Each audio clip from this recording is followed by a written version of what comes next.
Hey everybody, welcome to my channel. So in this series, I am showing you my journey of buying my very first home. So I'm gonna walk you through everything that happens from the home search to making an offer, inspections, everything like that, and to eventually being able to close and finally get my first house. I am doing this by myself, a single woman. If I can do it, other people can too. So hopefully this helps motivate someone through their home search process. Stay tuned. Make sure you're subscribed to the channel so you don't miss anything that happens along the journey. Hey guys, welcome back. So today I am going to tell you the love story between me and a tiny home that unfortunately ends tragically.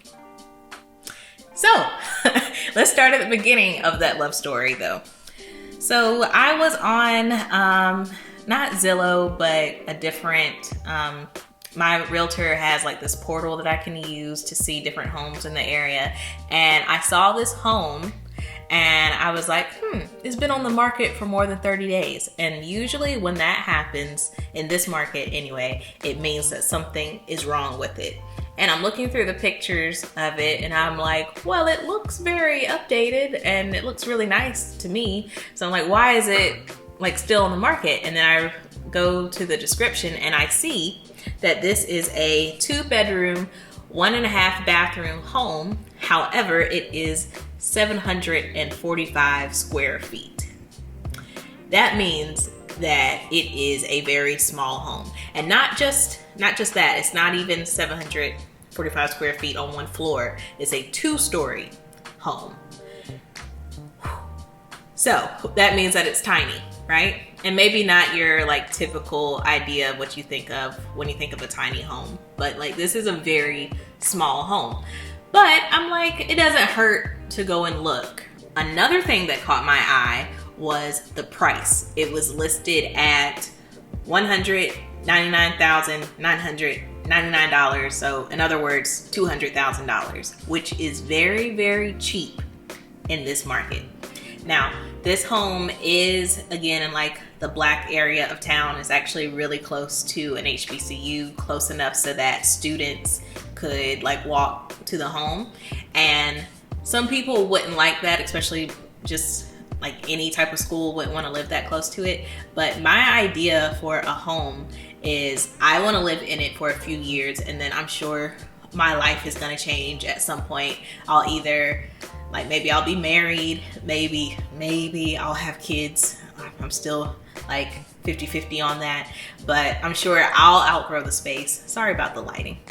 I'm sure at some point I'll outgrow the space or just want something different, and then I don't want to sell it, I want to rent it out because I want to have like different streams of revenue coming in. So I'm like, oh, I would always have renters. As long as that school is there, I'll always have renters, right?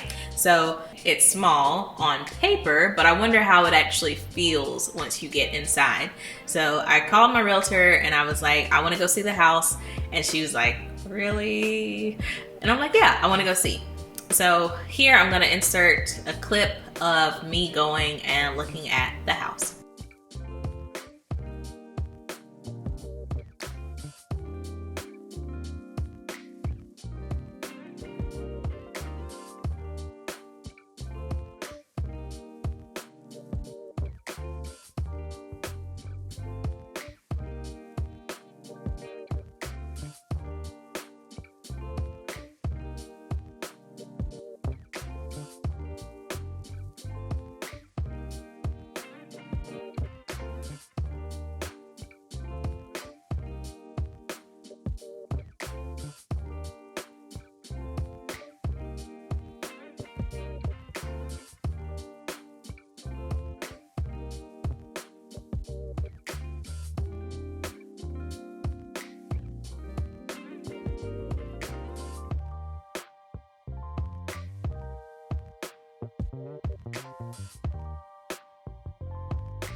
So after I saw the house, I was like, okay, this is too small. like it's too small. This won't work. And then the more I thought about it, I was like, but could it work? Could I make it work? Like, what if I got a smaller couch, or what if I got a smaller bed? I had ideas of how to, like, because there was no real closet space, I came up with like some different ideas of what I could do to kind of make my own closet or make my own storage area. And just like, I really started thinking about it. Like, could I make it work? I live alone. Yes, the ceilings in there are short, but so am I. If you guys don't know, I'm short. They weren't too short for me. Like, could I live there? And I just really started thinking of if I could make it work. And if I could make it work, just how much money I would save. Like, my mortgage would be so small and cheap compared to all these other homes that are available right now. So I just really started thinking about it. And then I told my realtor I want to go back and look at it again. And this time I brought a tape measure. So I was measuring out every single wall. I measured out the height of the ceilings. I measured the floor plan and then compared it to my current furniture to see if I could make things work. A lot of things I wouldn't have been able to make it work, so I would have had to sell things. Trying to think through the washer and dryer. I had an idea to get like one of those stackable washer and dryers, but like one of the nice ones. I really started thinking things through, and I was like, I think I could make this work. If anything, this would be, an exercise in minimalism. I would definitely have to get rid of quite a few things. But like, how many things does one person need, right?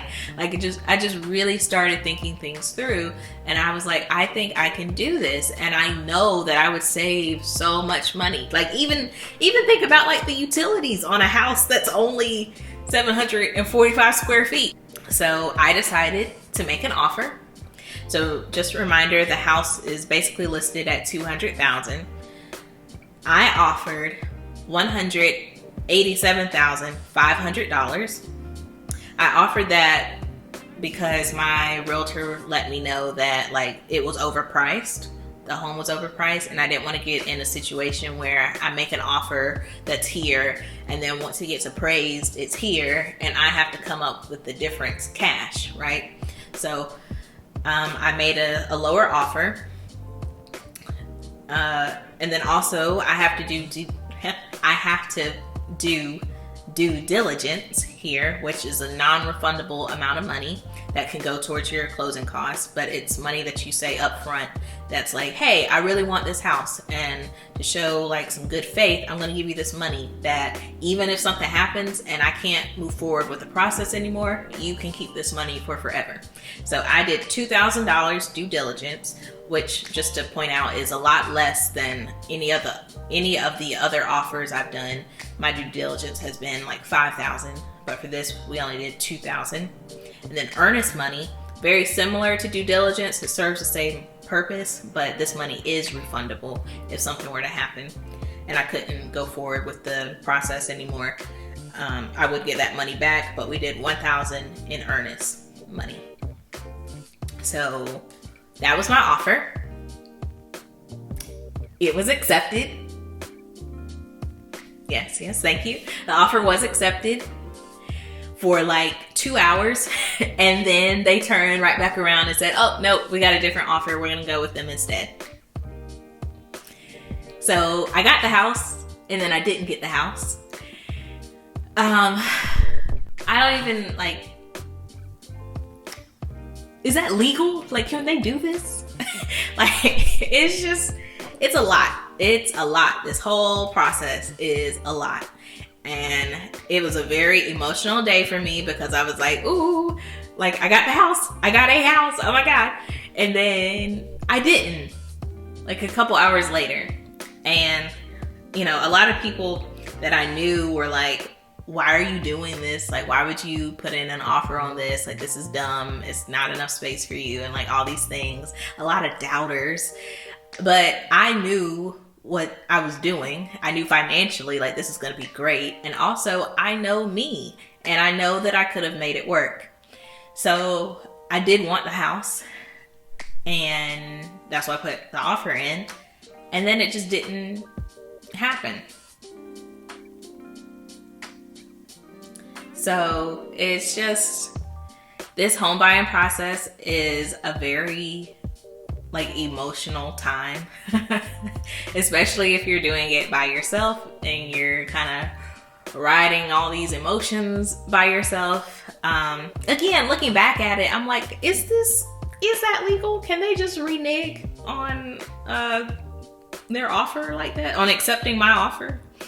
I don't know. I guess it's legal because my realtor didn't say that it wasn't illegal. She was just like, no one's ever done this before and I can't believe they did this type of thing. But yeah, good news, at least I didn't lose any money. But yeah, just a roller coaster emotionally. But yes, as I told you at the beginning, this was a love story that ended tragically. 2 star-crossed lovers. It sold for $190. Now remember, I offered $187,500 and it sold for $190. So I lost that house because of $2,500, which is a lot of money, but at the same time isn't a lot of money. People are just money hungry. They just took whatever. And I guarantee you, whoever bought that house and actually got it is not someone who's actually going to live in it. They were probably immediately going to rent it out and do the same thing I was going to do, except I was going to live in it for a few years. They're probably just going to immediately rent it out. And this was back in the summer. Right before school would have came back in, before the students would have came back to school in the fall, because this was like July. I guarantee you, they're just renting it out right now. But anyway, what is for me will be mine. And I know there must be a reason why I didn't get the house. And I'm just gonna keep moving forward, keep looking, keep going on this journey. But I hope this video was helpful. If you liked the video, give it a thumbs up, leave some comments down below. When you guys do that, it really helps support the channel. It helps show YouTube that you guys like this video. So make sure you're liking it and commenting. And also make sure you're subscribed so that you don't miss anything. And I'll see you in the next video. Bye.